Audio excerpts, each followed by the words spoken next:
the day before. They had dinner in the kitchen that evening, nothing special. Ryan was finishing off a plate of pasta. Claire was scrolling through something on her phone. "Look," she said suddenly, turning the screen toward him. In the photo, the neighbor from the first floor was smiling, a newborn son in her arms. "He's beautiful, isn't he?" Ryan nodded. "Beautiful." Claire looked at the picture a few seconds longer, then smiled. Quietly, a little shy. "I saw the doctor today." He looked up. "And what did she say?" "She said we could try again." She went quiet, then added, almost in a whisper, "Maybe it's time to schedule another round of IVF." Ryan didn't answer right away. He just looked at her. She was smiling, the way people smile when they're terrified to hope, and hope anyway. "What do you think?" she asked. He made himself smile back. "I think it's worth trying." She reached across the table and covered his hand with hers. "Thank you." He squeezed her fingers. She fell asleep quickly after. He lay beside her, staring at the ceiling, not sleeping. Remembering hospital hallways, the hormones, the endless blood work, her tears after every failed attempt, the way she blamed herself over and over, when it had been him all along. For 2 years he'd stayed quiet, telling himself he was protecting her. Now he understood something else. Stay quiet even a little longer, and he'd be putting her through all of it again. Only this time, knowingly. Before dawn, he got up quietly, stood a long time looking at Claire asleep, then sat down at the kitchen table, tore a small sheet from a notepad, wrote a single word, "Sorry," and walked out of the house. When a husband leaves his phone at home, that's an accident. When his wallet and keys are sitting right there beside it, that's a goodbye. But that morning, that wasn't what scared her. The real reason was hidden in an old notebook Ryan had kept from her for 2 years. Claire woke up to silence. She didn't realize right away that she was awake, just opened her eyes and stared at the ceiling. A dark stain up there, dampness left over from last fall. Ryan used to say, "We should call someone about that." She'd say, "Later." They never did. The stain had only spread since. She turned her head, empty. The sheet on his side was cold. He'd been up a while. Claire sat up, reached for her robe. It was hanging on the doorknob, not the back of the chair where she always hung it, a habit from their first year together. Which meant Ryan had touched it, on his way out. She went to the front hall, not the kitchen, not for water, straight to where his shoes should have been. No boots, no sneakers, only her jacket on the hooks. His black parka was gone. Claire ran her hand over the empty hook, as if her fingers could talk her eyes out of what they were seeing. In the kitchen, the coffee maker was still running, the carafe nearly empty, hissing faintly against the warming plate. She switched it off and froze. On the counter sat his phone, black in its worn case, screen cracked. He'd been meaning to replace it for a month, kept putting it off. Next to it, his wallet, his keys. All 3 sets, apartment, work, the old garage. She picked up the phone, opened the messages. The last one was hers, from yesterday. "Get milk?" His answer, "Yeah, will do." Ordinary stuff. She dialed his number. The phone buzzed right there on the counter, next to the wallet.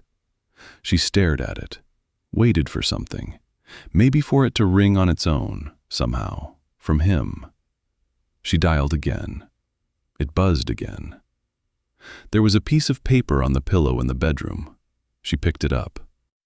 1 word. Handwriting slanted left, sharp angles, his handwriting. "Sorry." She sat down on the bed. stared at the paper so long the letters started to blur. Turned it over. Nothing on the back. In the kitchen, she poured a glass of water, drank it in one go, started the coffee maker again, just to have something to do with her hands. Waited for it, switched it off. Poured a cup, set it on the table. Didn't touch it. Poured it down the sink.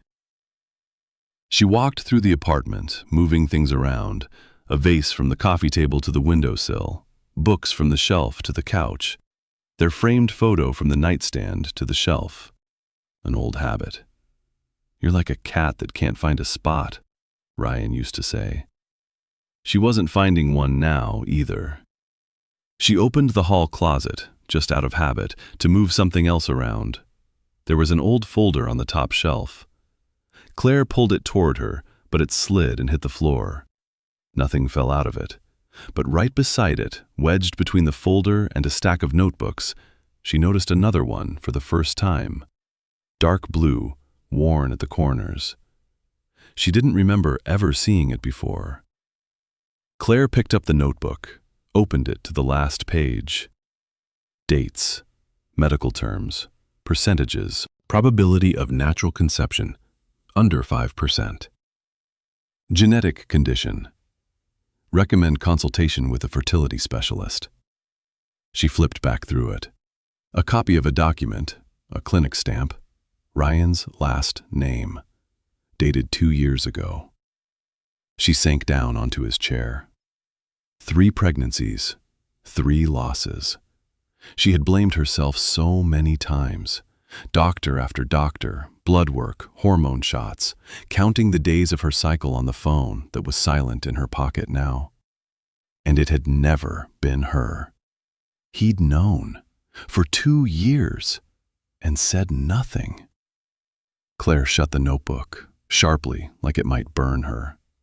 She dialed Linda's number. 1 ring, 2. Someone picked up. "Claire?" Her mother-in-law's voice was tight from the first word. "Ryan's gone." A pause. Too long for a simple, "I don't know." "I know," Linda said finally. "Come over."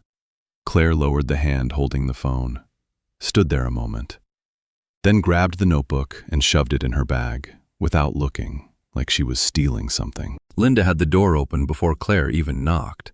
She'd been standing there listening for footsteps on the stairs. Still in her robe, hair a mess, eyes red like she hadn't slept all night. Maybe she hadn't.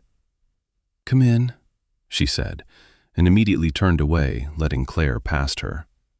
The apartment smelled like medicine and old furniture. On the table sat 2 cups of cold tea, so she hadn't been waiting alone. They sat. Linda looked out the window. A long time, too long for someone who simply had nothing to say. Then she took an envelope out of her bag and set it on the table between them, like a card in a game she didn't want to play. "He came to me 2 years ago, showed me this." She nodded at the envelope without touching it again. "These last few weeks he hasn't been sleeping, kept saying the same thing over and over. She wants to try again. Mom, I can't do this anymore." Claire picked up the envelope, the same papers as the notebook, the same diagnosis, the same date. "You knew this whole time?" "I knew." "Why didn't you say anything?" Linda looked up at her, tired, not even trying to defend herself. "Because he's my son. And what am I to you?" Linda was quiet for a long time. Long enough that Claire thought there wouldn't be an answer. Then she said quietly, looking somewhere past her, not at her, "The one person he was willing to die quietly for 2 years. Do you have any idea what it cost him? Looking at you every single day and saying nothing?" "That doesn't make it any easier for me," Claire said. Linda didn't answer. She had nothing to say to that. Claire stood up so fast the chair scraped against the floor. "Claire," Linda called after her when she was already at the door. "He was afraid you'd leave." "I didn't leave." Claire didn't turn around. He did. The door slammed. Linda stayed sitting at the table with 2 cups of cold tea, both of them now belonging to no one. The car started on the 3rd try. Claire let out a breath, as if that meant something. The seatbelt caught, she yanked it harder than she needed to, and it gave with a click. First stop? Tyler's place. She leaned on the buzzer until her finger went numb. Silence. She tried again. Then she just sat down on the bench by the entrance and waited, staring at the door like she could pry it open with her eyes. About 30 minutes later, Tyler came out of the building himself, a bag of trash in his hand. He saw her and froze mid-step. "Claire, where is he?" Tyler looked down at the bag in his hand, like he'd only just remembered it was there. Set it down. "Look, you know where he is," she said. "Don't lie to me today, please, just not today." He was quiet, staring at the pavement between their feet. "He asked me not to say anything," he finally forced out. "Said if you came looking, don't put you on the phone with him, don't tell you anything." "He left a note with 1 word on it," Claire said. "Sorry. That's it. He's my family, Ty. I have a right to know where my family is." Tyler looked up. There was something in his eyes like guilt, or maybe relief that someone had finally made him say it. "Grandpa's place, out past the county line, almost 150 miles. She was already walking to her car. "Claire," he called after her. "He doesn't want you seeing him like this." She turned back by the car door. "He left," she said. "That's not his call anymore." The car started on the first try this time. The drive was long. Claire turned on the radio. An ad, then some upbeat song that had no business playing right now, and shut it off 5 minutes later. She drove in silence, gripping the wheel a little harder than she needed to. Halfway there, she called Tyler again. "I'm on my way," she said, skipping hello. "Grandpa's place. You're sure he's there and didn't turn around and go somewhere else?" "I'm sure," Tyler said after a pause. "That's always where he goes, when things get bad." "How often do things get bad?" Tyler didn't answer. She looked at the screen. The call was still connected. 14 seconds. 15. "Ty, just drive," he said, and hung up. She kept remembering. 2 years ago, he'd started pulling away. She'd thought it was about her. He'd stopped talking about kids, gave her short answers to her questions. "Later. Not right now. We've got time." She chewed at the nail on her thumb, a habit from childhood she'd never managed to break whenever she thought about something bad. She stopped at a speedway, not because she needed to, just to get out of the car and not think for 5 minutes. Bought a water, didn't even look at which kind. Ahead of her in line was a woman with a boy of about 3, reaching for a candy bar, whining in one flat note. "No, sugar's bad for you," the mom said. No irritation in it, like she'd said it 1,000 times. Claire watched them longer than she should have, felt something tighten in her chest, a familiar, sick-making tightness. She looked away first. The GPS said 40 more minutes when the pavement ran out. After that, it was gravel, rutted, puddled from a recent rain.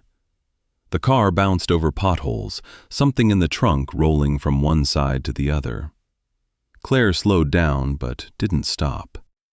It got dark faster than she'd expected. The headlights caught a leaning fence, a lone light on a pole, a dog that watched the car pass and didn't bark. The sign with the town's name was bent, but still readable. She turned. Houses were spread out here, garden plot distances apart. She drove slowly, scanning the dark windows, and at the very edge, past a sagging split-rail fence, she saw the thing she'd driven almost 150 miles for. Smoke was coming from the chimney of her grandfather-in-law's old farmhouse. Claire killed the engine, sat there a second without getting out, just watching the smoke, gray against the black sky, and couldn't tell which she felt stronger, relief at having found him, or fear of what she'd say to him in a minute. Then she opened the door and stepped out into the dark. Up close, the house looked even more run down than it had from the road, through the smoke rising from the chimney. The porch sagged. One window was boarded over, paint peeled off the shutters in strips. Claire walked up to the door, knocked. Silence. "Ryan!" She knocked harder. "Open up! I know you're in there." The silence that answered was a different kind, thick, like someone on the other side was deliberately holding their breath. She leaned into the door with her shoulder. It didn't budge.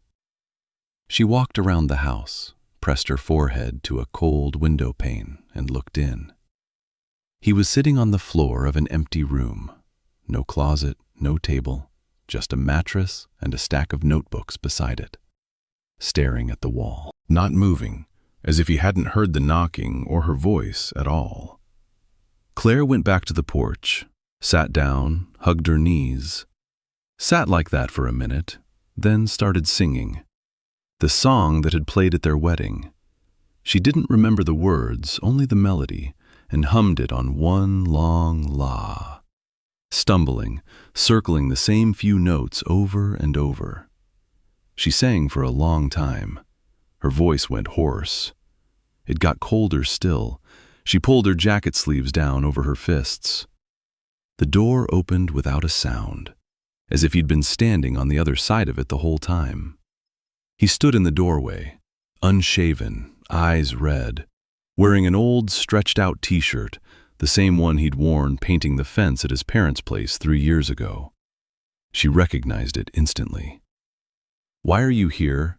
he asked. His voice was a stranger's, hoarse. "Why did you leave?" she asked back. He didn't answer, just stood in the doorway, like it was a border he couldn't bring himself to cross in either direction. "You know," he said finally. "I know about the diagnosis," she said. 2 years, Ryan. You kept it quiet for 2 years. He looked away, somewhere past her shoulder, like there was something more interesting back there. "Did you think I'd leave?" she asked. "I wanted you to leave," he said quietly. "I wanted you to hate me." "Why?" He didn't answer right away. He ran a hand over his face, the same gesture he always made when he didn't want to say something true and knew he had to. "It would have been easier," he said. "Easier for who?" "For me," he said, and his voice broke. "It's easier for me if you hated me. I couldn't stand watching you suffer, watching you blame yourself. Every time you cried after another ultrasound, I knew. It was me. It was all my fault. And I said nothing." "You idiot," she said. He looked at her, for the first time straight on, without trying to look away. She stepped toward him, wrapped her arms around him. He buried his face in her shoulder and cried. Silently at first, then he couldn't hold it back anymore. It started raining, fine, cold rain. She could feel his body shaking and couldn't tell if it was the cold or the fact that he'd finally stopped holding everything in. "Let's go home," she said. He nodded without lifting his head. The drive home was almost silent. Not the heavy silence that comes after a fight, a different kind. Empty. Ryan turned on the heat, even though the car was already warm. A minute later, he turned it off, then turned it back on. "Are you cold?" Claire asked. "No," he said. "Just—" He didn't finish. Turned the heat off for good and didn't touch it again. She stopped at the same speedway where she'd bought water that morning. He got out with her, quietly, on autopilot. Grabbed a basket, put in bread, milk, the same things they always bought, for years, without a list. She watched him and caught herself thinking something strange. The movements were the same. The voice was the same. Even the habit of checking his change hadn't changed. And still, the person next to her felt like someone else entirely. In the car, he went quiet again. She didn't turn on the radio. "Ryan?" "Hmm?" She wanted to ask him something, couldn't remember what anymore. Changed her mind. "Never mind," she said. He nodded, like that was fine with him, and it came too easily. She drove and thought, 10 years together, and right now, in the seat next to her, sat someone she couldn't say she fully knew. Maybe she never had. At home, he took off his jacket by the door, the usual motion, like always, and hung it on the back of a chair instead of the hook. She noticed and didn't correct him. In the kitchen, she started the coffee maker without thinking, on autopilot. Her hand reached for it before her head had even decided whether she wanted coffee at all. Ryan sat down at the table. Said nothing. "You want some coffee?" she asked, not turning around. "No." The silence in the kitchen was so thick you could hear the faucet dripping where it hadn't been shut all the way. "Ryan." "Look at me." He looked up. For the first time all evening, looked at her straight on. "I love you," she said, "but I don't know who you are anymore." He opened his mouth and didn't say anything. Then finally forced out, "I'm the same person." "No," she said. "That person wouldn't have stayed quiet for 2 years." He didn't have an answer for that. Just sat there, hands clenched on the table until his knuckles went white. She took the pot off the burner. The water hadn't even come to a boil yet. "I'm going to bed," she said. "Alone. Tonight, alone." He didn't argue, didn't follow her. Stayed sitting alone in the kitchen. The water never boiled. The next day, the doorbell rang. Claire opened it. Jake was standing there, Ryan's brother, a backpack over one shoulder. "Mom called," he said instead of hello. "Figured I'd come by, given everything." He walked in, looked around, spotted the pile of dirty dishes in the sink right away, and started on them without asking permission. "You don't have to," Claire said. "I know," he said, rolling up his sleeves, "but it's easier than sitting around trying to think of what to say." Ryan came out of the bedroom, saw his brother, gave a short nod, none of his usual edge in his face. "Hey," he said. "Hey," Jake answered. "Don't worry, I'm not staying long. Just gonna help out a bit and head out." At dinner, Jake told a string of ridiculous stories from work, deliberately random to lighten the mood. Claire laughed for the first time in days, short but genuine. Ryan almost smiled too, once, at the corner of his mouth, then went serious again right away. "Thanks for coming," Claire said that evening, when she showed Jake to the study. He was staying the night there, on a fold-out cot. "Don't mention it," he said. "Family, right." "Night," he said, already lying down, a second before she flipped off the hallway light. "Night." She kept walking down the hall, to her own room, to Ryan. She stopped at the door. Meant to just look in, say goodnight, like always. A sound came from behind the door. Quiet, broken up. She froze. Ryan was crying. Quietly, like he was trying with everything he had not to be heard. Like he was sure she was already asleep. She stood in the hallway and couldn't make herself open the door. Not because she didn't want to, but because she didn't know what to say to a man who, for the first time in their entire life together, had let himself cry. Not in front of her, but as if he were completely alone, even though she was technically a few feet away. She never opened the door. Jake stayed, a couple of days at first, then unofficially a week. Loud as always, banging pans around, cooking enough breakfast for 5 people, blasting music in the kitchen without warning. "You know what you need?" he said to Ryan on the third day, walking into the bedroom without knocking, where his brother lay staring at the ceiling. "Fresh air and a beer. In that order." "Don't want to," Ryan said. "Nobody's asking." 10 minutes later, Ryan, still scowling, was pulling on his jacket in the hallway. Claire watched Jake practically drag him out by the sleeve. "Won't be long," he told her. "I'll bring him back in one piece, maybe even a little alive." She stayed alone in the kitchen. For the first time in a week, the silence in the apartment wasn't heavy, just silence. She washed the dishes, made herself some coffee. They came back 2 hours later. Ryan was different.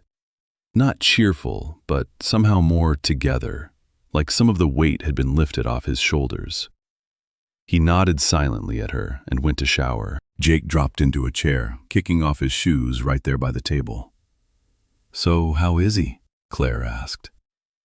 "Like a guy whose brother's an idiot, but at least he won't let him sit alone in 4 walls feeling sorry for himself," Jake said.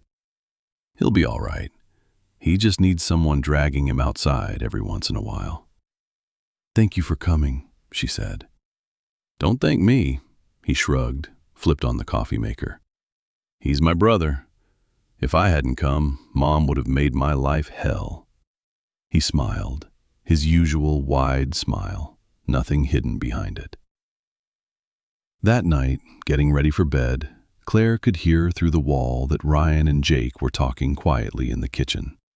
Longer than Ryan had talked to her that entire month. She didn't know about what, didn't ask, was just glad he was talking to someone at all. A week later, Jake got ready to leave, folded up the cot, slung his backpack over one shoulder. "You sure you have to go?" Claire asked. "Things to do," he said. "Besides, you two probably need some time alone, without pans crashing around every morning." Ryan walked him out, on his own, without being asked, for the first time in a long while. "Thanks," he said to his brother. "Don't mention it," Jake clapped him on the shoulder. "If you need me, call, any time, even the middle of the night." He hitched his backpack up and walked out the door, casual, easy, as if he were just leaving a Sunday lunch, and not somebody else's pain he'd spent a week buried in up to his neck. The door closed. Ryan stood in the hallway a while longer, looking at it. "Good that he came," he said. "Yeah," Claire agreed. This time she could see. He actually meant it. Ryan called his brother himself that night, once Claire was already in bed. Sat alone in the kitchen, turned the phone over in his hands a minute before dialing. "How are you doing?" he asked when Jake picked up. "Fine. Why are you calling so late?" "No reason," Ryan paused. "Just wanted to know how things are." "Things are fine. Actually, I might be sticking around here a while longer." "What do you mean, sticking around?" "Got offered a project, engineering, automating a production line at the Honda plant out in Marysville, not far from you guys. 3 months, maybe longer if it goes well." "Seriously?" "Seriously. They called me. I wasn't even looking. It'd be crazy to turn it down." Ryan listened to Jake chewing something on the other end, not stopping talking. About the equipment, the client, having to drive out to the site every other day. "Come by sometime," Ryan said suddenly. Said it and surprised himself that he'd been the one to offer. Usually, it was Jake who invited himself over, not the other way around. "Wouldn't say no," Jake answered. And Ryan heard something in his voice like relief. For a real dinner, not standing guard outside your door. "A real one," Ryan agreed. They talked a while longer, about nothing much. Jake's car acting up again, their dad calling last week and forgetting Ryan's age again. An ordinary conversation, the kind they used to have before all of this happened. After he hung up, Ryan sat in the kitchen a long time. The apartment was quiet. Claire breathed steadily on the other side of the wall. He stared into a mug of coffee gone cold. And for the first time in a long time, he caught himself wanting to wake up tomorrow. Ryan started seeing a therapist every week. A month in, he asked Claire to come along. They sat in a small office with 2 matching chairs, talked about their fears, out loud for the first time in 10 years together. About how he'd been afraid she'd leave once she knew the truth.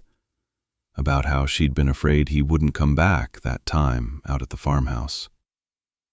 One day, walking out of the office, on the stairs, between the 3rd floor and the 2nd, Ryan suddenly took her hand, stopped. "I love you," he said, simply, no preamble. Claire started crying, right away, no holding back. She hugged him, buried her face in his shoulder. "Me too," she said. Dear friends, let me pull you away from the story for just a moment. If this story has already found its way into your heart, support the channel with a like and a follow. For me, this isn't just numbers. It's a sign that stories like this one, real, honest, human stories, are needed, and that they find the people who need to hear them. And I'd love to get to know you a little better. Tell me your age in the comments.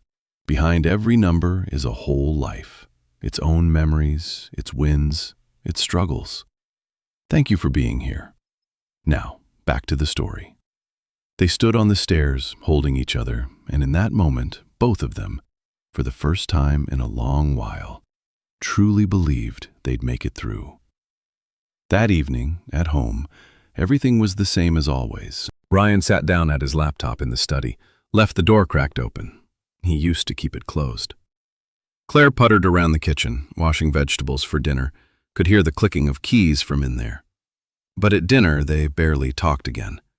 Not because they were fighting, just because neither of them knew where to start. And the habit of silence turned out to be a lot sturdier than one good conversation on a staircase. Claire set a plate in front of him. "Thanks," Ryan said. She nodded. Ryan looked up a few times like he wanted to say something. Each time he changed his mind. Claire noticed, but she stayed quiet too. Jake showed up again a month later. It was Ryan's birthday, a small party, a few friends, Linda, Aunt Donna from down the street.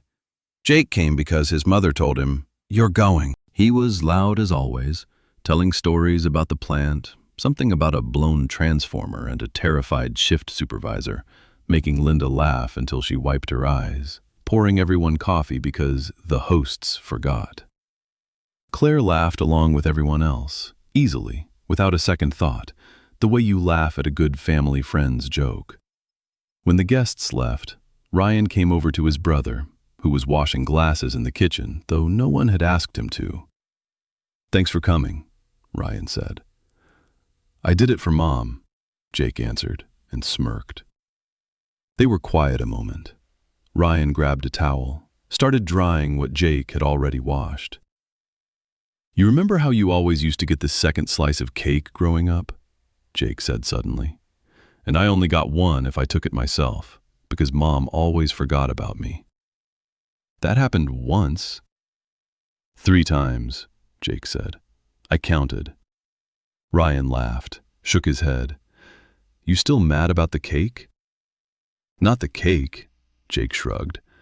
"It's just, sometimes it feels like you get forgiven a little more than I do.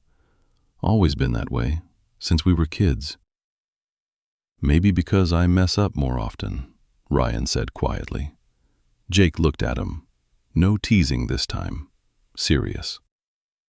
"Maybe," he agreed. "Or maybe it's because you're the oldest. Parents are always more scared for the oldest." They finished the dishes in silence, but it was a different kind of quiet. Not heavy, just ordinary, brotherly. The therapist gave them homework. Every evening, 10 minutes, just talking to each other about how their day had felt. No judgment, no advice, just talking. The first 2 evenings it worked. On the 3rd, Ryan came home late from work, tired, grunted fine when she asked how his day was, and buried himself in his phone. "We had a deal," Claire said anyway after a pause. "Claire, I'm really tired." 10 minutes. He set the phone down, visibly, like it cost him more than the entire workday had. "All right," he said. "How was your day?" "Fine," she answered in the same flat tone. They both caught the irony at the same moment, and for the first time in a week, laughed together, short but real. "Okay, for real," he said. "I had a rough day. My boss lost it over a report I didn't even write." "I had a normal day," she said. "Really normal, even kind of boring." "Boring's good," he said. They sat a little longer, but neither felt like talking more. Either they'd said what they had to say, or they just weren't used to the format yet. Ryan leaned back in his chair. Claire started gathering the mugs. 10 minutes a day turned out to be a lot harder than it sounded in the therapist's office. Jake came for dinner like he'd promised, with a bottle of wine and a story about an electrical panel he'd nearly torched on site. "A little more and you'd be reading about me in the news," he said, pouring wine into 3 glasses. "Engineer knocks out power to entire neighborhood for the sake of a nice-looking install." Ryan snorted into his plate. Claire laughed for the first time all evening that wasn't just politeness. Jake left late, hugged them both at the door, promised to come back in a week. When the door closed behind Jake, the apartment went quiet again. Claire started clearing the table. Ryan silently grabbed a rag, started wiping down the counter, a spot that was already clean. She carried the plates to the sink, turned on the water. He came over, stood beside her, grabbed a towel, drying what she washed. "It's good he stops by," she said, not turning around. "Yeah," he said. She finished the last plate. He dried it on autopilot, put it away in the cabinet, then realized he'd been holding the towel in his hands this whole time for no reason.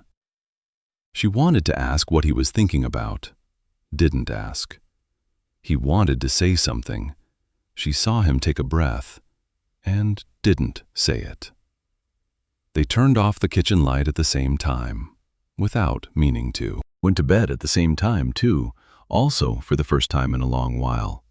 Each on their own side of the bed, between them, right down the middle, the distance of one back turned away. Weeks went by. Jake kept coming, like he'd promised, sometimes more than once a week if his work schedule allowed. Helped with the shelf that finally fell off the wall, with Ryan's computer, which froze solid at the worst possible moment. Claire found herself, without meaning to, talking faster around Jake, not choosing her words carefully, not thinking about how they'd land.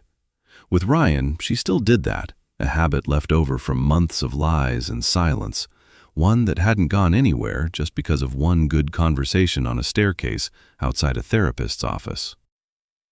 "You seem kind of sad today," Jake said, driving a screw into that same shelf. "Just tired," she said. "Of what?" She meant to brush it off with a joke, but told him the truth instead.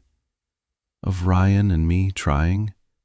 We really are trying, and it's barely getting any easier." Jake said nothing, kept working on the screw. Didn't try to comfort her, didn't offer advice, just stayed there while she talked. And that, somehow, helped more than any advice would have.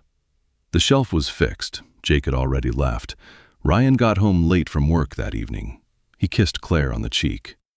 "How was your day?" he asked. "Fine," Claire answered. "Good." He went to shower.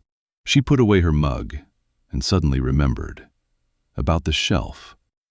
She'd never told him, and didn't even understand why not. On Saturday, for the first time in a long time, they had nowhere to be. Claire woke up first, started the coffee maker. A few minutes later, Ryan wandered into the kitchen, sleepy, hair every direction, t-shirt on backwards. She looked at him and, for the first time in a long time, smiled. "You know your shirt's on backwards?" He looked down. "It's the new style." "Very new.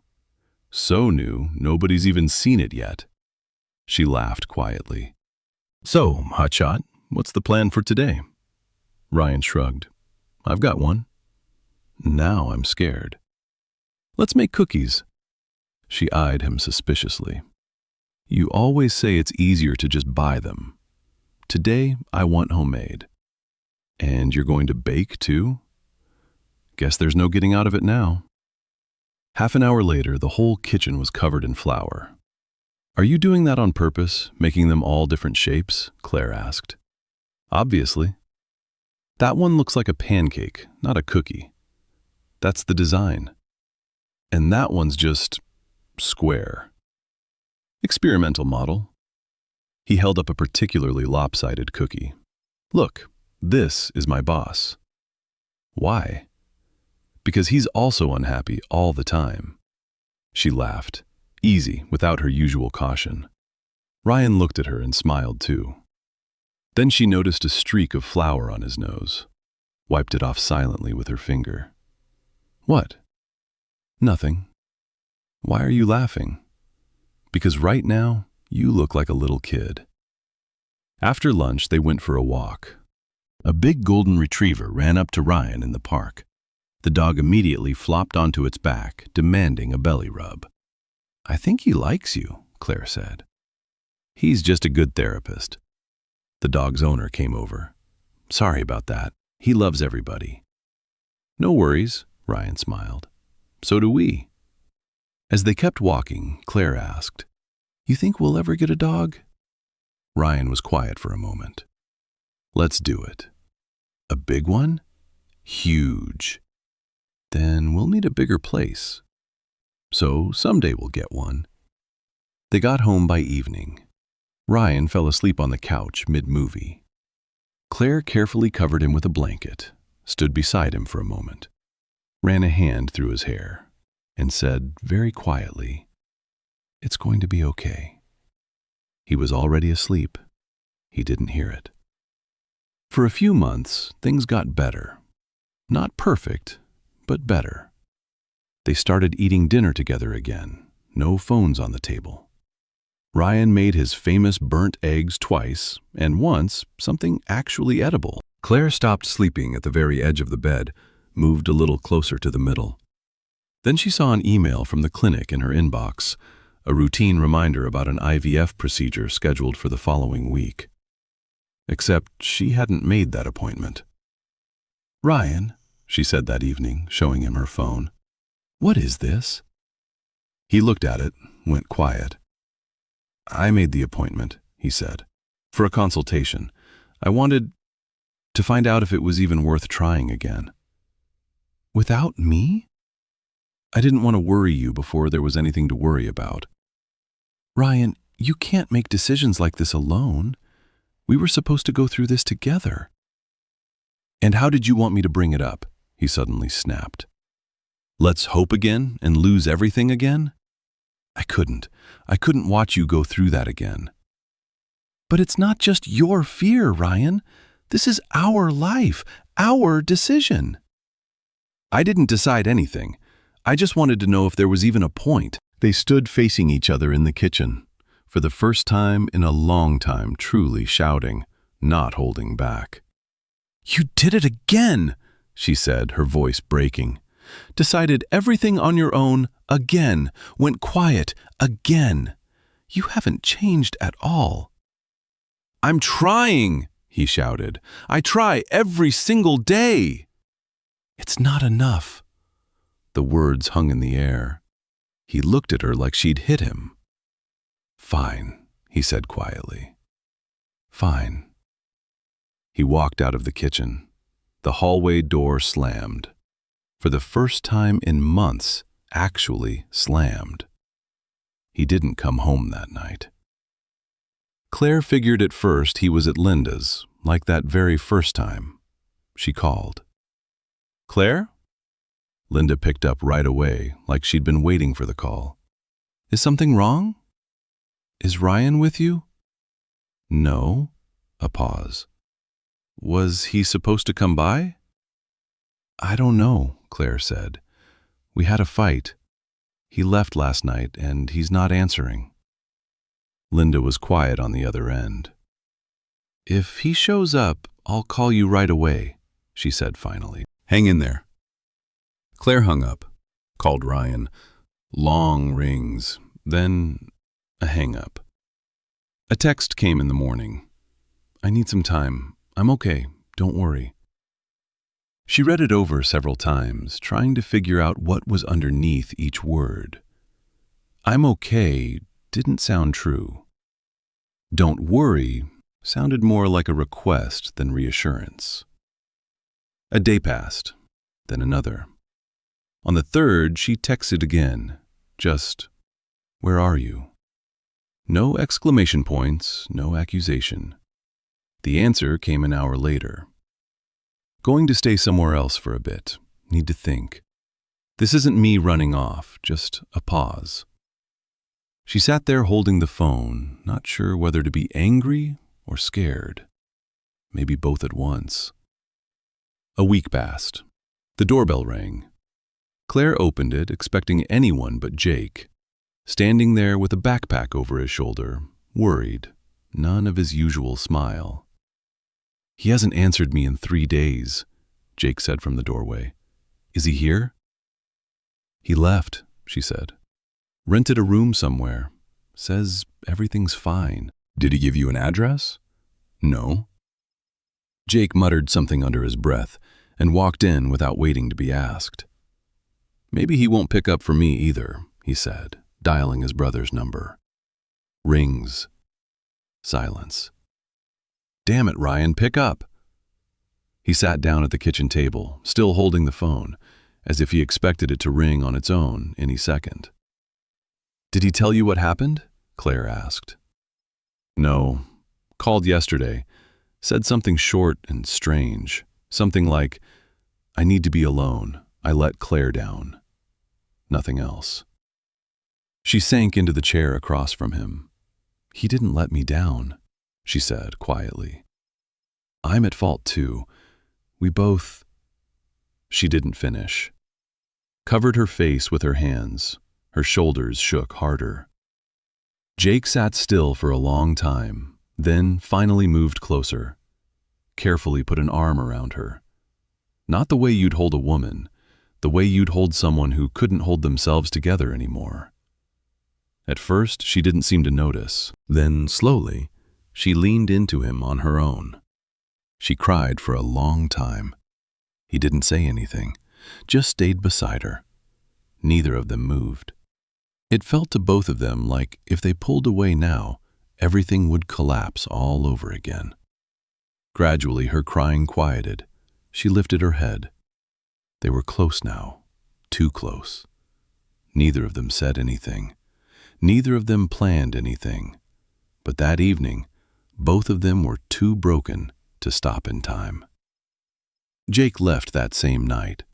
Almost right away, quickly, not meeting her eyes, mumbling something about needing to go, and walked out without finishing the sentence.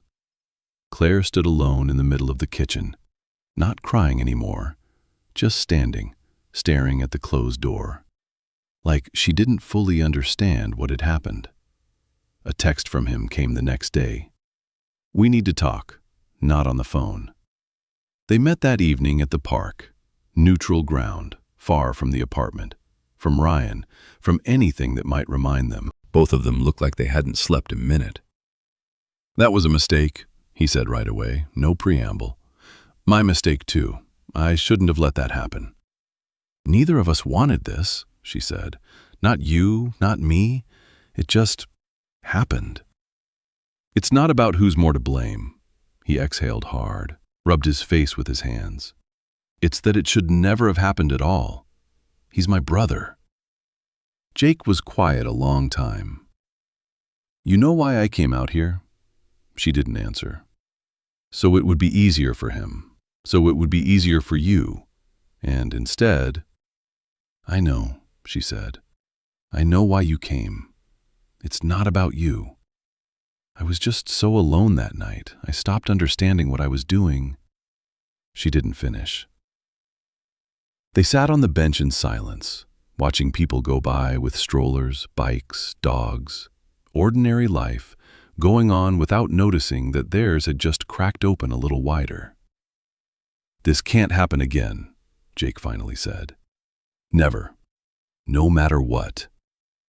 "Never," she repeated. They sat in silence a while longer, then stood up at the same time. Didn't hug, didn't even shake hands, just walked off in opposite directions. All that was left was the weight, shared, unbearable, that each of them now had to carry alone. Another week passed. Ryan came home, acting like nothing had happened, or at least trying to. She didn't tell him, not that day, not that month. A month went by. Claire noticed she was tiring faster than usual. Morning nausea. She blamed it on bad yogurt at first, then realized it wasn't the yogurt. She bought a test at a CVS across town, on purpose, far from home, as if the distance could change something. Took it in the bathroom at work, door locked, listening to someone next door washing their hands and humming quietly. 2 lines. She stood there, pressing the test to her chest, staring at herself in the mirror over the sink. Her eyes were empty, no expression at all. She counted the weeks in her head, once, twice, a third time, like she might have made a mistake and the result could change. It didn't change. She stood in front of the mirror a while longer, tucked the test into the bottom of her bag under her makeup case, went back to work. Typed up an email, answered a call, her voice steady, ordinary. Smiled at a coworker who stopped by to ask about a report. The whole day went by like normal. Nobody noticed. Ryan noticed she was tiring faster than usual. "You're pale," he said, looking at her from across the room. "Go see a doctor." "I will," she said. She made an appointment. Thursday, 11 a.m., at the clinic 2 blocks from work. The same one she'd been going to for years. Blood work, hormone pills, doctors who shrugged their shoulders. She got there 15 minutes early on Thursday, parked across the street, killed the engine, sat there. A woman walked by, visibly pregnant, 8 months along maybe, walking slow, a hand at her lower back. Then another, younger, holding an ultrasound photo, smiling to herself. Claire put her hand on the door handle, didn't open it, checked the clock. 5 to 11. Reached for the handle again. Her fingers tightened on the cold metal. The door stayed shut. A couple walked up to the clinic holding hands. The husband said something. She laughed, head tipped back. Claire let go of the handle, started the car. Sat there another second, looking at the entrance, then turned around and drove away. Never got out of the car. At home, she deleted the appointment reminder from her phone, one swipe of a finger, as if that could undo anything besides the reminder itself. She told him a week later. They were sitting in the kitchen. She was turning a mug in her hands, staring into it, not looking up. "Ryan," she said, and stopped. "What?" "I'm pregnant." He didn't move. "What?" he asked again, as if he hadn't heard, though he'd heard perfectly well. "I'm pregnant," she repeated. "You're serious?" His voice cracked. "Claire, are you sure? Did you take more than one test?" 3, she said, "and I saw a doctor." He looked at her like she was speaking a foreign language, and he was translating each word separately. "But he started, and didn't finish. "I know," she said. Dear listeners, let's take a short break. If this story has made you stop and think, or brought something of your own to mind, leave a good sign, hit that like button. That's how I know these stories are really reaching your hearts. And please tell me what city or country you're listening from. It's such a pleasure to see people from every corner of the world gathering around one human story. Thank you for being here. Let's continue. He got up slowly, stood there, holding the back of the chair, like he was checking whether the floor might shift under him. Then something moved across his face, Not all at once, gradually, like the news was reaching him in layers. He couldn't find the words. This is a miracle. It really is a miracle, isn't it? He came over, hugged her, hesitant at first, then tighter, burying his face in her hair. I never believed this was even possible, he said into the top of her head. After everything. She closed her eyes, not from happiness, just so she wouldn't have to meet his eyes when he pulled back and looked at her face. I want to be at every ultrasound, he said, pulling back, still holding her by the shoulders. I want to see everything, every appointment. Okay, she said, and forced a smile, the kind that reaches your eyes, even though it cost her more than she expected. They went to every ultrasound together. Ryan held her hand in the hallway so tight it left a faint mark from his ring afterward. That's our baby, he said, looking at the screen, at the small, fast heartbeat. Our little one. Everything looks good, the doctor said, moving the wand over her belly. Right on schedule, no concerns. Ryan let out a breath. Claire felt it against her shoulder. He squeezed her hand tighter.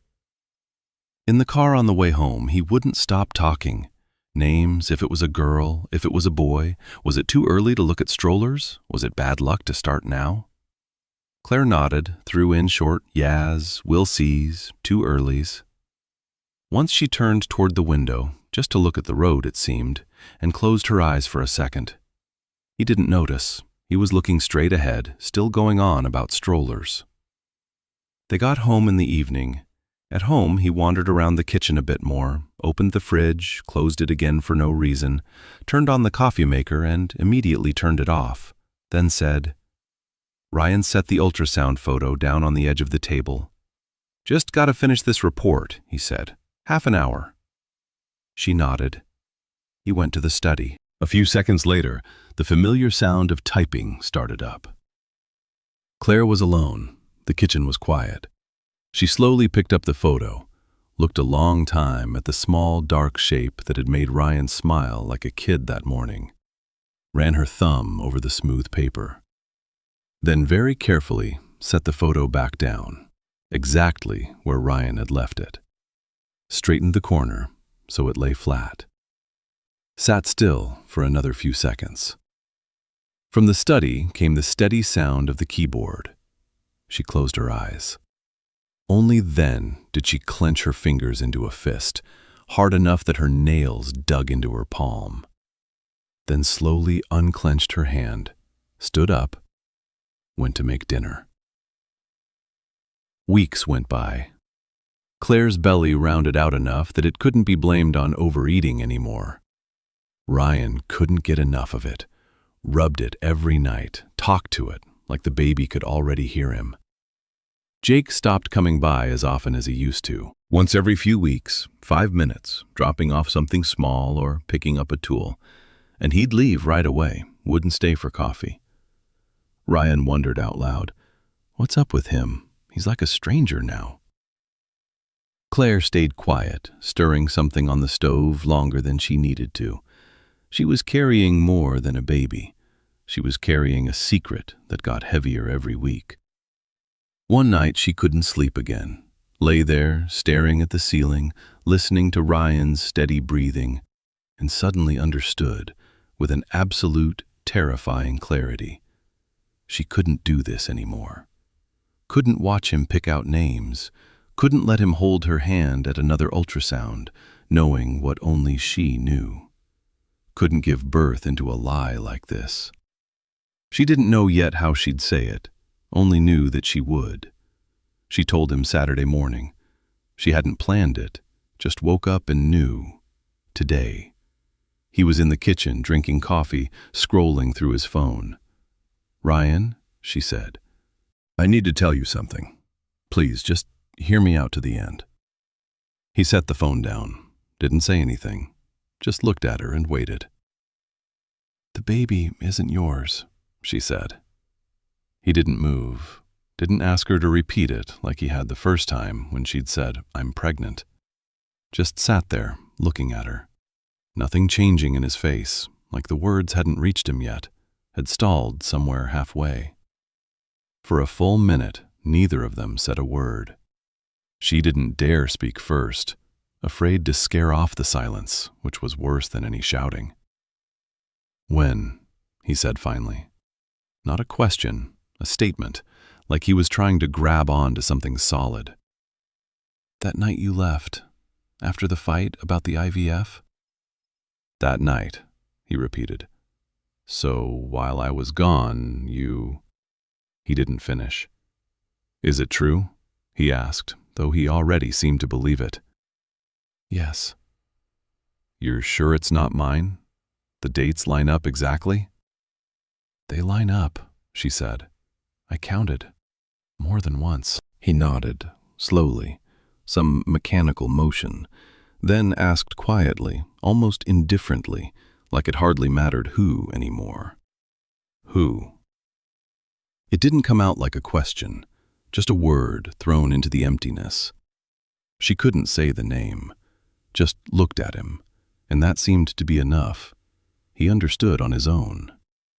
He blinked, ran a hand over his face, very slowly sat back down. "I see," he said. He didn't ask anything else. He stared at the table, and suddenly remembered arguing over boys' names, holding her hand at the ultrasound, picking out a stroller, her look when she'd turned toward the car window. He stood up, walked silently to the hooks, took his jacket, picked the keys up off the table, the same ones he'd once left there, walking out into nowhere. "Ryan," she said. He didn't turn around. At the door, hand already on the knob, he said the one thing in this whole conversation that had any feeling in it at all. "Don't come after me." The door closed. It didn't slam, just closed, quietly, like even that took more than he had left. Claire stayed sitting alone in the kitchen. Didn't cry, didn't move, just sat there looking at the door. And inside her wasn't grief, wasn't fear, but some absolute frozen emptiness she hadn't even known she was capable of.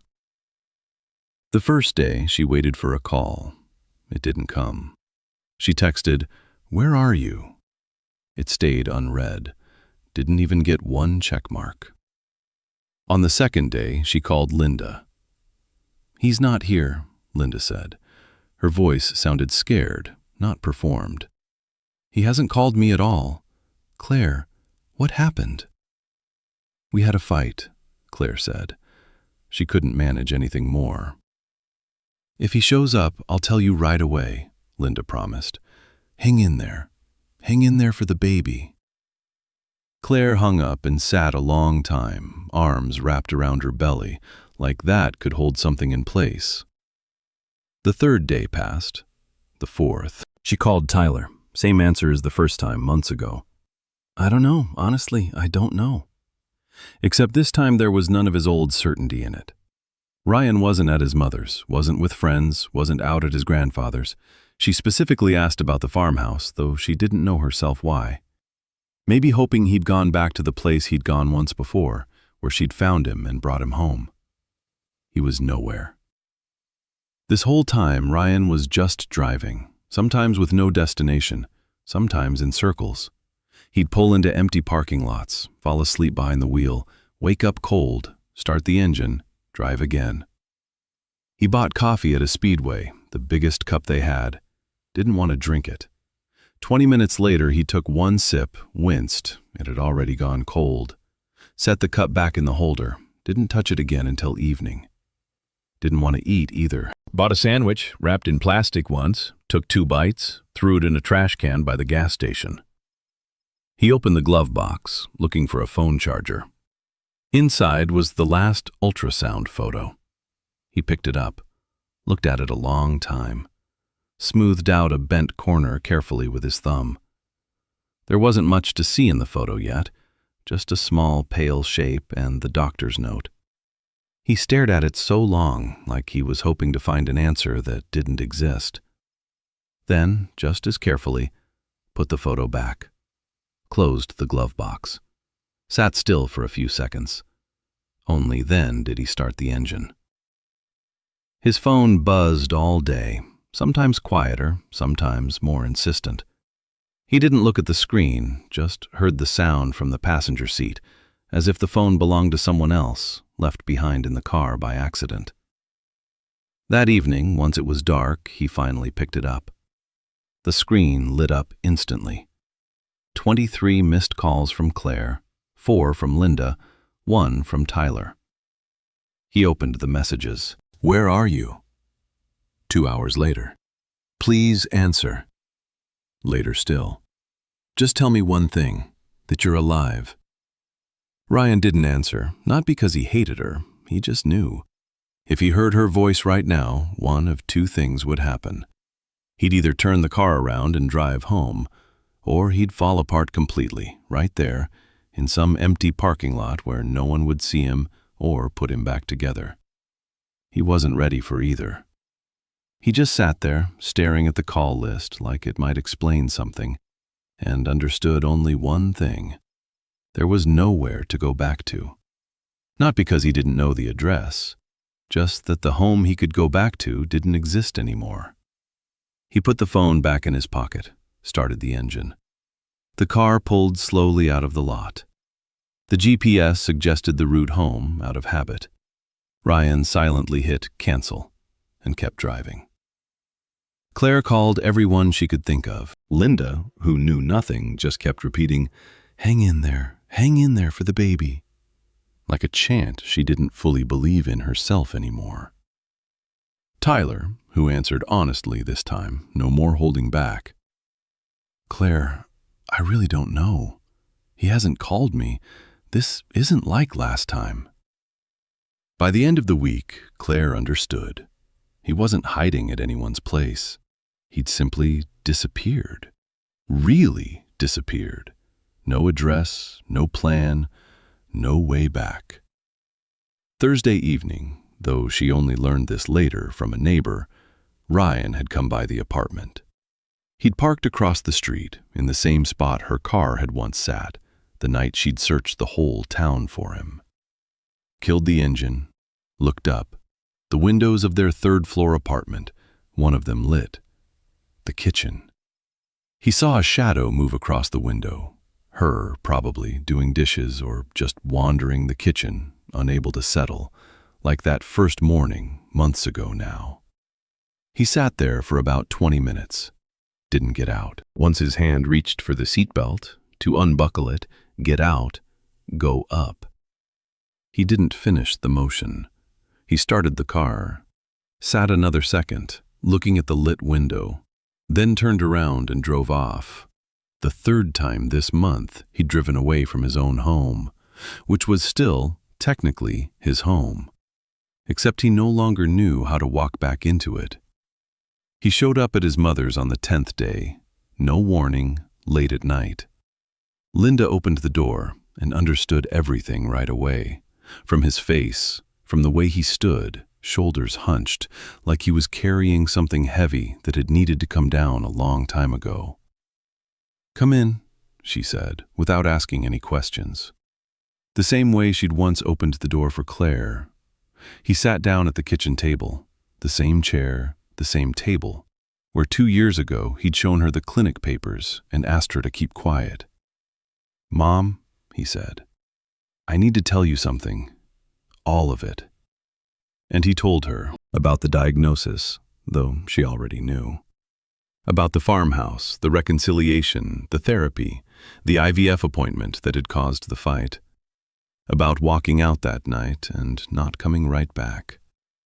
About the baby that wasn't his. About Jake. Linda listened without interrupting. Only once, hearing about his brother, she let out a quiet gasp and pressed a hand to her mouth, but pulled it away right away and kept listening. When he finished, a silence fell, long but not heavy. Just the silence that comes after a person has finally emptied everything out. "I guess it's all because of me," he said suddenly. Quietly, like he was saying the thought out loud for the first time, instead of just turning it over in his head, alone in the car all these days. If I hadn't stayed quiet back then, if I just told her the truth right away, 2 years ago. Linda was quiet a long time, studying her hands on the table. "You know what I've learned in my life?" she said finally. "You know, I've lived long enough to understand one thing. Terrible mistakes aren't made by bad people. They're made by people who are very, very scared." "That's not an excuse," he said. "I'm not excusing anything," she said. "Not you, not her, not Jake, nobody. I'm just telling you how it is." He put his head down on the table, into his arms, the way he used to do as a kid when he was sick and couldn't sit up straight anymore. Linda didn't try to comfort him with words, just put a hand on the back of his neck, the way she used to when he couldn't fall asleep as a child, and left it there. He didn't notice exactly when he fell asleep. Just, at some point, opened his eyes in the dark, hunched over, still at the table, his mother's hand still on his shoulder, and realized he'd slept for hours straight, for the first time in days. Not because it had gotten easier, just because, for once, his body had turned out stronger than the pain. Jake found out Ryan was at their mother's from Linda herself. She called and said, short and plain, "He's here. You need to talk to him." Before he could ask anything else, she hung up. He came over that same evening. Linda opened the door, nodded toward the kitchen, and quietly went to her room, leaving them alone. Ryan sat at the table, looked up, saw his brother. Didn't stand, didn't turn away, just looked at him. Jake stopped in the doorway, didn't come any closer. "I'm not going to make excuses," he said. "Not going to say it just happened, that we didn't mean for it to. That's true, but it doesn't change anything." Ryan didn't answer.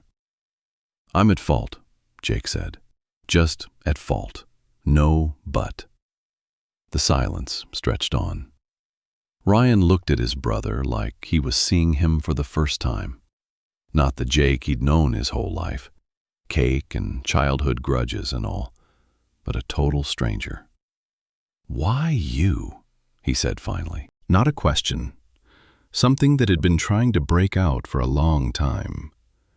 Jake didn't answer, not because he didn't want to, but because he honestly didn't know.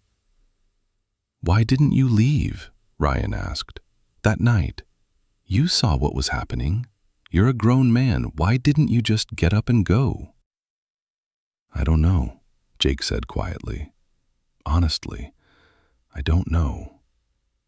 "And why, after—" Ryan kept going, just as quiet, but every word landing like a stone.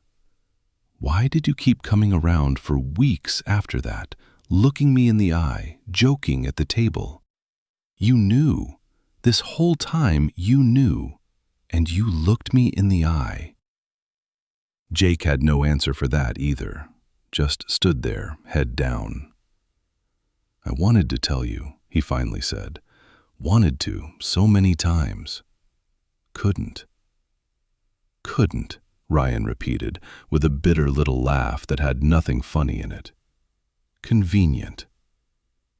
They were quiet again. Jake took half a step forward, like he wanted to close the distance, hug him, ask forgiveness some physical way, since words weren't doing it. Ryan stopped him with a look. "I'm not going to hit you," he said. "Not going to curse you out either. You're my brother. Nothing changes that." Jake nodded silently. Something faint and desperate flickered in his eyes, like hope. "But I can't forgive you right now," Ryan finished. "Maybe I never will. I don't know." "Ryan, go," Ryan said. Quietly. No anger, no shouting. Just tired. Like a man who didn't even have the energy left for anger. Jake stood there another second, then turned and walked out. Looked back once at the door, but Ryan was already looking out the window, not at him. The door closed, and walking down the stairs, Jake understood, clearly, for the first time in his life. Whatever happened next, he didn't have a brother anymore. Maybe for a long time. Maybe for good. Her belly got so big she could barely bend over. Labor was close, the doctor said any day now. Claire packed her own hospital bag for Mount Carmel East, a few nightgowns, slippers, a phone charger, her paperwork in a separate folder. Packed it methodically, checking off a list she'd found online somewhere, because there was no one beside her to say, "Do you really need that? Did you forget this?" She moved the crib herself, the one bought back in that happy month when Ryan had picked it out with her, arguing over the color of the trim. Pushed the light wooden frame across the whole room, stopping every couple of steps to catch her breath, one hand under her belly. She folded the tiny clothes herself, onesies, hats, socks the size of a thumb. Arranged them by color on the shelf in neat stacks, though there was no one there to appreciate the order. At one point she sat down on the nursery floor, right by the closet, surrounded by these tiny things, and understood just how much of this she and Ryan were supposed to have done together. Argued about the crib color, laughed over the absurdly tiny socks, packed the bag together, double-checking each other. Instead, she was doing it alone, folding, pushing, packing, and every motion landed in her chest not as physical exhaustion, but as something far heavier. She didn't cry, just sat on the floor a little longer, then got up, brushed off her knees, and kept folding, one piece at a time, carefully, like something depended on it. The contractions started at night, a sharp, pulling pain low in her belly that woke her up, and for a few seconds she just lay there counting, not quite believing this was really it. She called Linda, not Ryan. She'd stopped dialing Ryan's number a long time ago, though she'd never deleted it from her contacts. Linda got there in 20 minutes, hair down, a jacket thrown on in a rush, a bag packed, it seemed, a week ago just in case. "Breathe," she kept saying in the car, driving Claire to Mount Carmel East, knuckles white on the wheel. "Breathe. It's going to be okay."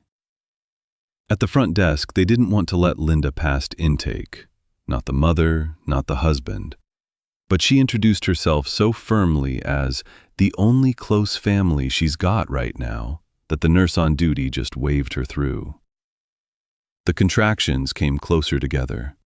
Claire gripped Linda's hand, the only hand there to grip, and tried not to think about whose hand was supposed to be in its place. Ryan didn't come, didn't call, didn't know, most likely, anything at all, not about the contractions, not about the hospital, not about this night. Linda sat by the bed, stroked Claire's hair, said quiet, soothing things. The kind of things every mother says to every daughter in labor, even one who isn't quite her daughter. The clock on the wall read 3 in the morning when Linda's phone, sitting on the nightstand, suddenly buzzed and lit up. Linda picked it up automatically. One word on the screen. Ryan. She looked up at Claire. Claire understood without being told. "Should I answer?" Linda asked quietly. Claire closed her eyes. Another contraction folded her in half. She never got to answer. He barely remembered the drive over.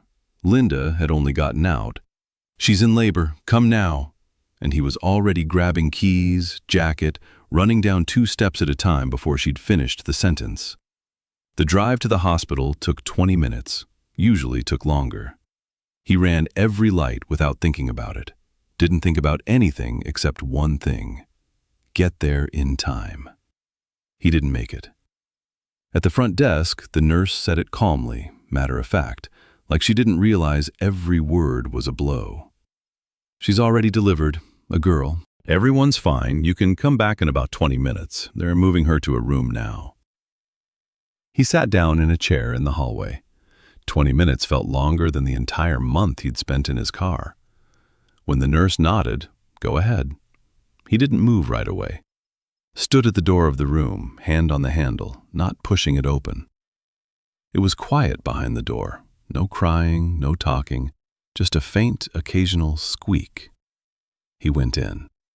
Claire lay in the bed, pale, dark circles under her eyes, but alive, real, looking at him with something between hope and fear. Beside her, in a clear bassinet, lay a small bundle.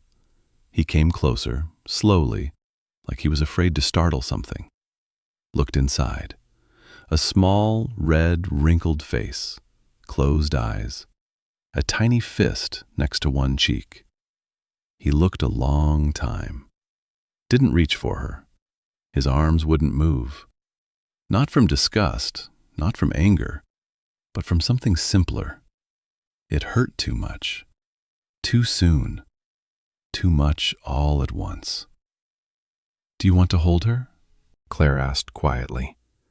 He shook his head, short, barely noticeable. "Not yet," he said. His voice was a stranger's, hoarse.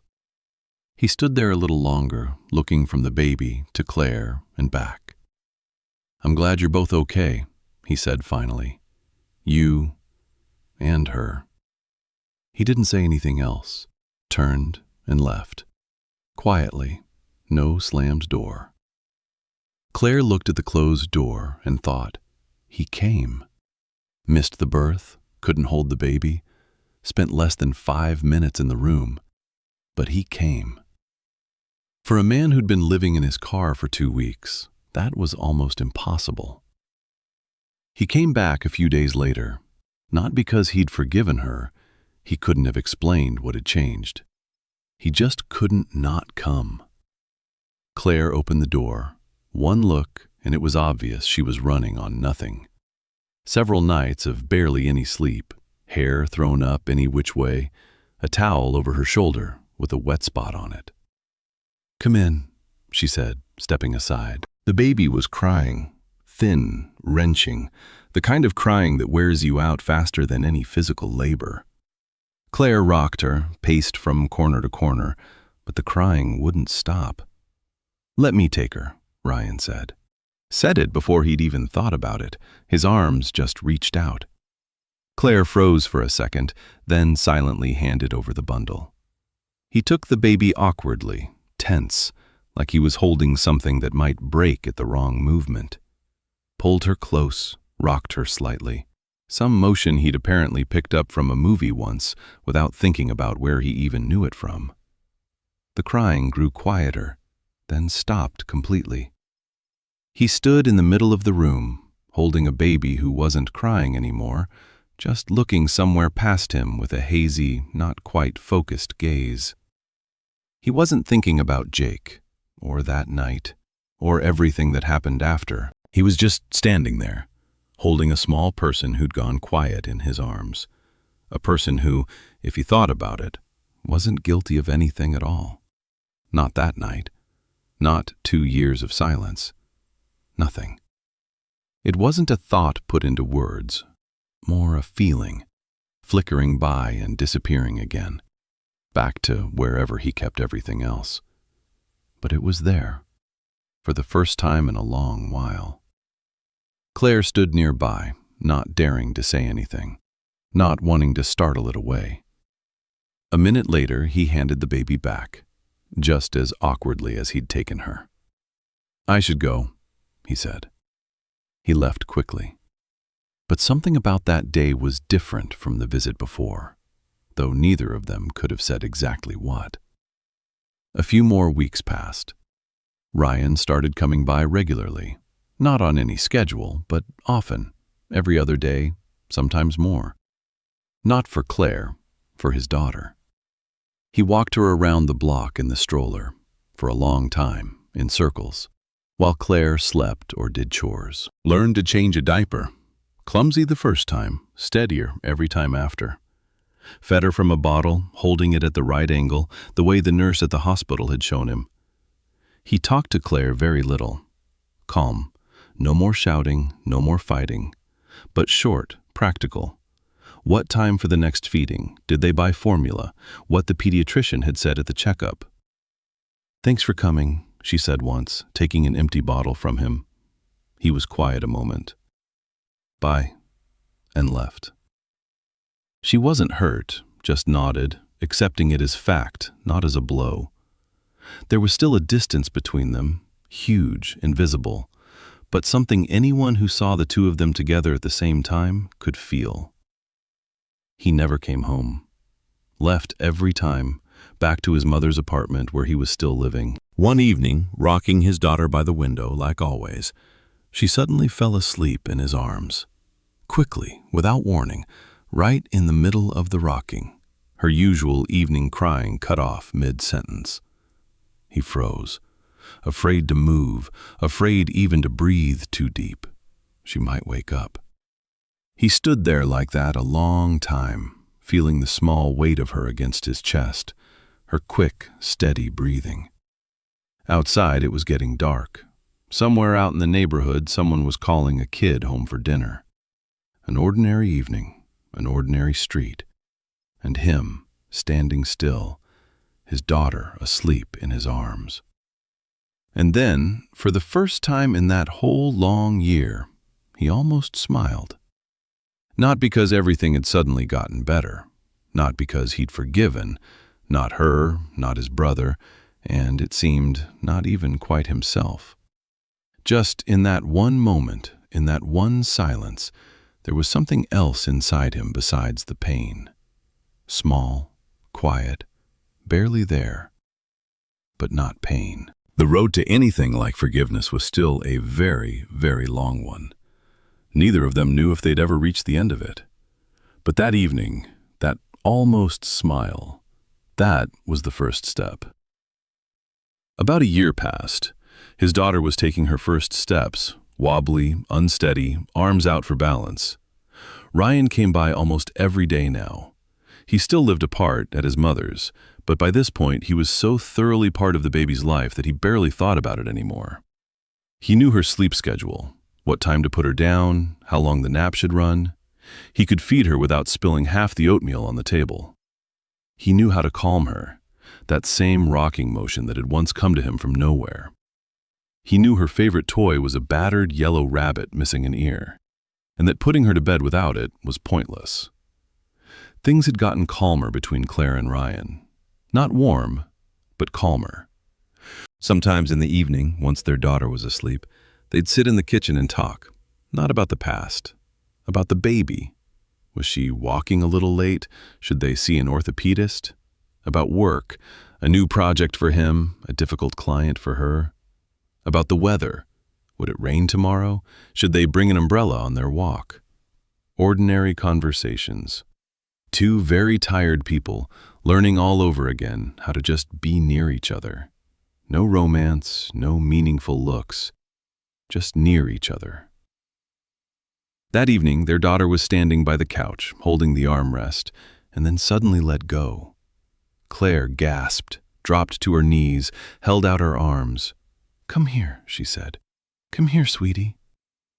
The little girl swayed, took one step, then turned, unexpectedly, unsteadily, and went the other way, toward Ryan. He was sitting on the floor nearby and, it seemed, hadn't fully registered what was happening until she'd already taken those few shaky steps straight to him and fallen into his arms. He caught her, pulled her close. And then, her face pressed into his shoulder, she said, clear as anything, no hesitation in her voice at all, "Dada." Ryan went still. He didn't even register right away that that was the word he'd heard. The little girl pressed her cheek against his shoulder again. Ryan went still, sat frozen, holding his daughter, and couldn't make a sound. He understood. To her, he was already her father.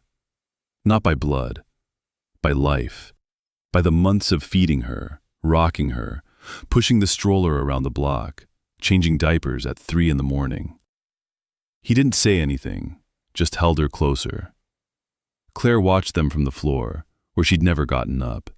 Didn't cry, just watched and understood. The child had chosen this on her own. No one had made her. A few months passed after that first word. Ryan started staying later and later. First for dinner, because, since I'm already here, then for coffee after dinner, then for a bedtime game, building a block tower, reading a story before lights out.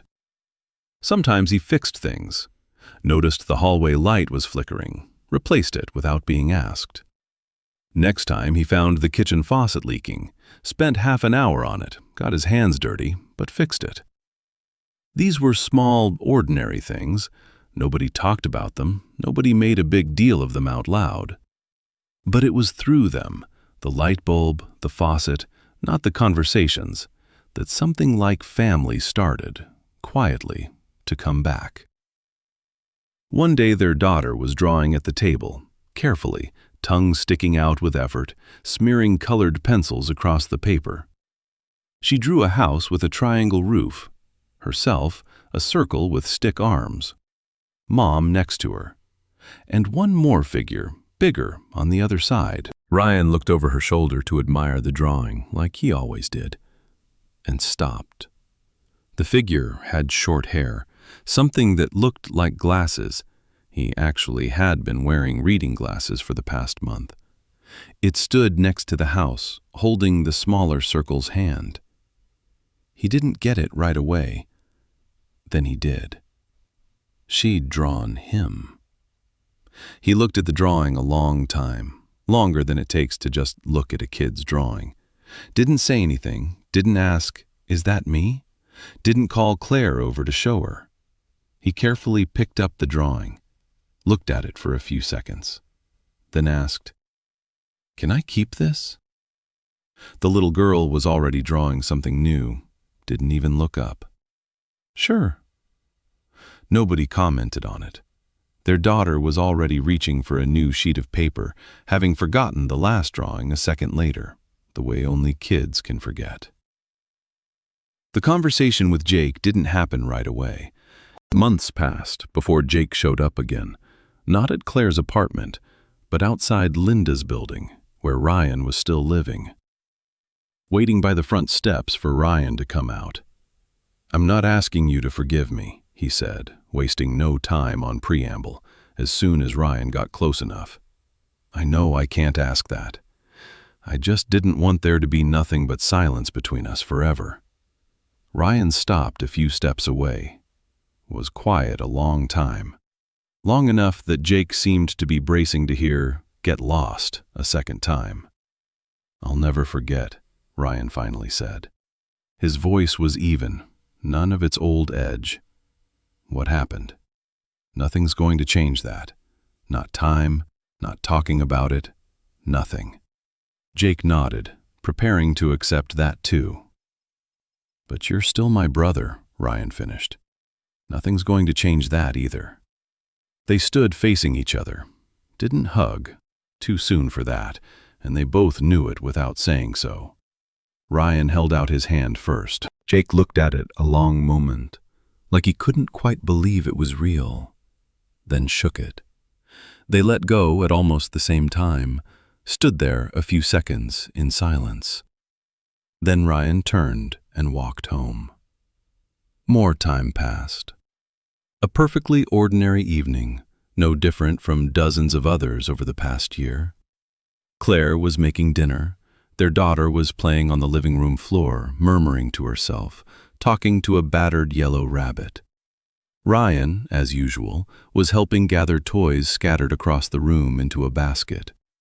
He'd long since stopped noticing that he was staying longer and longer each time. That evening, he started getting ready to go too, the usual routine, like dozens of times before. Grabbed his jacket off the hook, walked to the door. His daughter ran over, wrapped both arms around his leg, tight, her whole small weight behind it. "Daddy?" she said, tilting her head back. "Don't go." He froze, jacket in his hands. He stood there a long time. 10 seconds, 15, not moving, staring straight ahead at the closed front door, behind which waited his own familiar, separate life, the one he'd been living for a year now. He closed his eyes, very slowly let go of the doorknob, took off the jacket, hung it back up, went back to the kitchen. Claire was standing at the stove, turned at the sound of his footsteps, looked up at him. He looked at her a long time, longer than usual, longer than when they talked about sleep schedules or the weather. "Home?" he said. One word, not "I forgive you," not "I love you," not "let's start over." Claire didn't answer with words, just nodded, once, quick. He came to her himself, slowly, wrapped his arms around her, not the way he used to years ago, not urgent, not passionate. Very carefully, the way someone holds something after losing everything they had, and only now, a long year later, works up the nerve to touch what's left of it. She didn't respond at first, just stood there. Then, just as slowly, raised her arms and hugged him back. They stood there quiet for a long time. Neither cried, neither said anything. After everything that had happened between them, words could hardly change anything anymore. They just stood there, together. And for the first time in a very long while, that was enough. At that moment, their daughter, who'd been standing at their feet the whole time, tugged at both their clothes and tried to wrap her short arms around both adults at once. Clumsy, funny, someone nearly fell over. And that, not the hug, not the word home, but this clumsy, funny, three-way hug in the middle of the kitchen, was what finally broke the tension that had been building between them all year. The three of them went into the kitchen together. Dinner sat forgotten on the table, going cold. A perfectly ordinary evening. No one said anything else, because the most important words had already been said. One word, at the front door. Outside, the windows of the neighboring houses were slowly lighting up, just as ordinary, just as warm. And for the first time in a very long while, their home was one of them again. Well, that brings us to the end of our story. Thank you for living through it with me. I'd really love to hear what you think. Do you think you could have done what Ryan did? Could you ever accept a child who wasn't yours by blood? Or are there wounds that never fully heal, no matter how much time passes? And one more question. Who do you think made the biggest mistake in this story? Ryan, who stayed silent too long? Claire, who hid the truth? Jake, who couldn't walk away in time? Or was no one really the villain here? Just three good people who each made the wrong choice, once. Let me know what you think in the comments. I always read your stories and reflections. Very often it's your thoughts that become the start of new stories. If stories like this one, about love, mistakes, forgiveness, and impossible choices, mean something to you, support the channel with a subscribe. This story was narrated by Steve. Thank you for staying with me all the way to the end. And may the word home in your life always mean not a place, but the people you want to stay beside.